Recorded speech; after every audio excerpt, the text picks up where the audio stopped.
3:30. Another early one. I must be buying something. I think I have a problem, guys.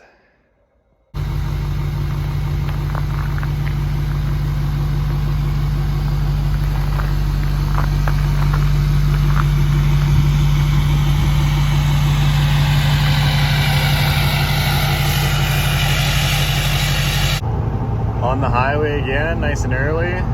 If you guessed we're getting another motorcycle, you would be correct. I think I have an addiction. It's starting to get expensive, but anyways, pretty good deal that I couldn't pass up. It's a bike I've never had before, so pretty excited to go check it out. It's an original owner. It's about an 8-hour drive one way, but I really think this bike's gonna be worth it.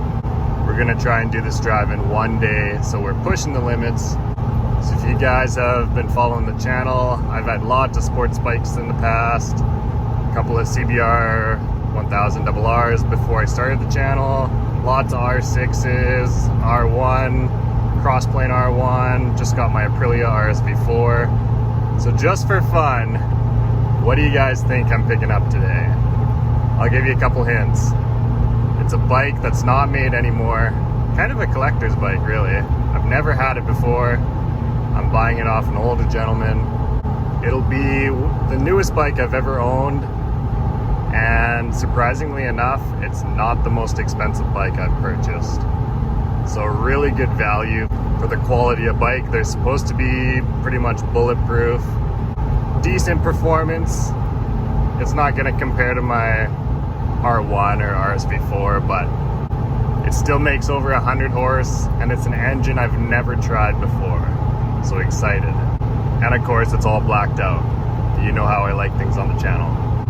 I've always wanted one of these bikes before they get too old, and it's not practical to own them long term anymore. Of course, just pulling in, it starts to rain like crazy. The whole drive was nice up until now. Hopefully this isn't a bad sign.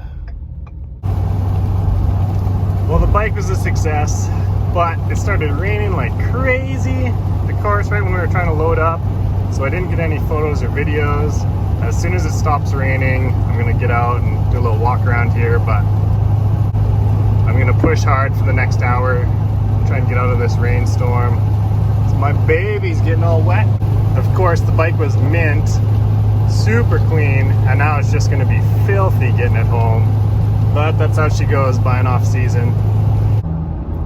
Just outran the rain, but now we're chasing the dark. And of course, we ran out of daylight. But there she is. Dirty, filthy. Let's get her home, cleaned up, and I'll give you the rundown on the bike. Very happy with it.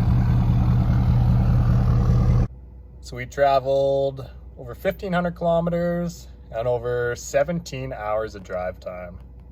What's the longest you've ever drove to go see a bike? Is that worth it to you guys?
Well, after a full day of driving, she's finally home, cleaned up, and in the garage. This is my 2015 Victory Highball. So it sucks I never got any better videos picking the bike up, but the weather turned, and then it really just turned into a mission to get the bike home as quick as possible. So I think the bike was worth the trip. This is an original owner bike. It's in really good shape. Probably hard to tell in the videos, but you can tell it was garage kept its whole life, and it shows really well in person. I love that it's all blacked out. I wasn't a huge fan of the white walls to begin with, but they're growing on me. What do you guys think? White walls or no? They do come factory on this bike, so it is era appropriate, I guess. A lot of people love them. This bike has the Stage 1, so it's got a K&N air filter. It's got the Conquest shotgun pipes on it. They look really good. And I like that it kind of blows out behind the rider, so hopefully it's not too loud and obnoxious when I'm on the pipe. So it is a 106 cubic inch engine. So it's definitely got some grunt, and it's pretty snappy when you're on the throttle. Haven't got to ride it yet, but I'm super excited. And then with that intake and exhaust, it does have a power commander and has been dyno tuned as well. So fairly basic setup, but it's pretty much everything you would want in a bike like this. Another nice feature is this diamond stitch seat. He sent it out and got it reupholstered, added some cushioning to it. This thing is soft. I'm used to my crotch rockets where they're just a chunk of foam. Like, look at my snow bike here. Rock hard, no give at all. So this is a totally different experience. My ass basically just disappears in this seat. It's freaking awesome. So it should be a good touring bike. A lot of people say the ape hangers aren't good for touring, but when you're used to crotch rockets, this is gonna be a breeze. So I'm not too worried about it at all. It's got new tires and everything on it, so it's pretty much ready for the highway.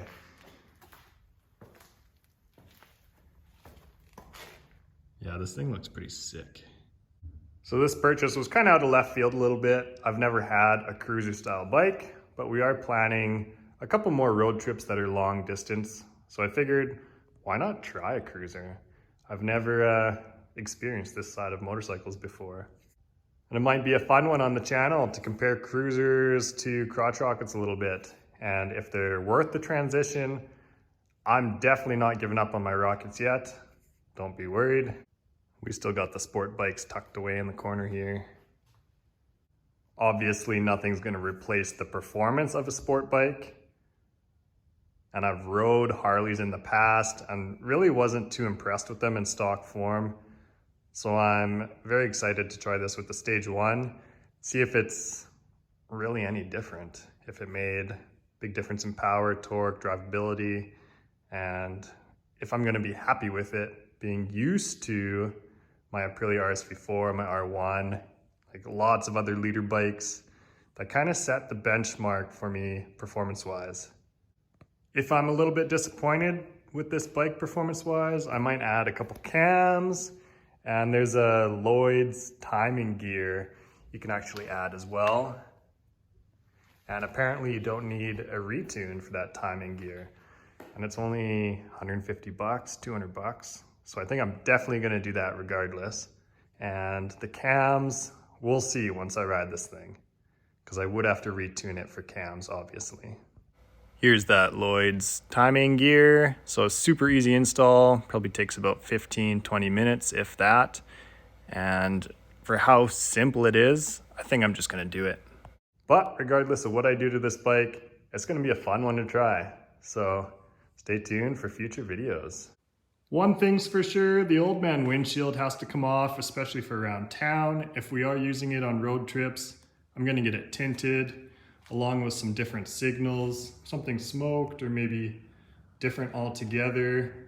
An LED headlight, it's really gonna complete the look of the bike, and everything being blacked out, just tie everything together. So we just popped that quick release windshield off, and the bike looks so much better already. Once we put LEDs up front, it's gonna look really sharp. We'll take the little bag off too, and we're just going for that minimal, clean look. So I think it's pretty crazy that this bike is a 2015 and I paid less for it than my R1 and pretty much the same as my RSV4. Like, my R1 cost $2,000 more than this bike. That's insane. So extremely good value for what you get out of these bikes, And I know people say they don't make Victories anymore. The last year was 2017. It might be hard finding parts, but we live in a world where almost anything you need you can find online.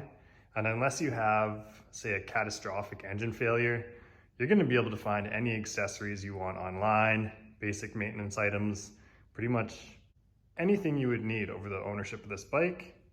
Fairly easy still. Will that change in the future? It's anybody's guess, but for right now, I'm not really worried about it at all. So I still think it's a perfect time to get into these bikes at an affordable price before 5-10 years goes by, and it might start getting hard to find parts. But for right now, extremely good value for the bike that's sitting in front of me. So I took full advantage of that. Victory put a lot of engineering into their engines. They really only made 100 cubic inch and a 106 and put it in basically every single bike that they made. So this engine has been tried and true, and I'm really not concerned about it failing or any long-term issues. So that really gives me some peace of mind with the parts that I'm gonna be needing down the road, because it should be fairly minimal. Thanks for watching, guys. Oh,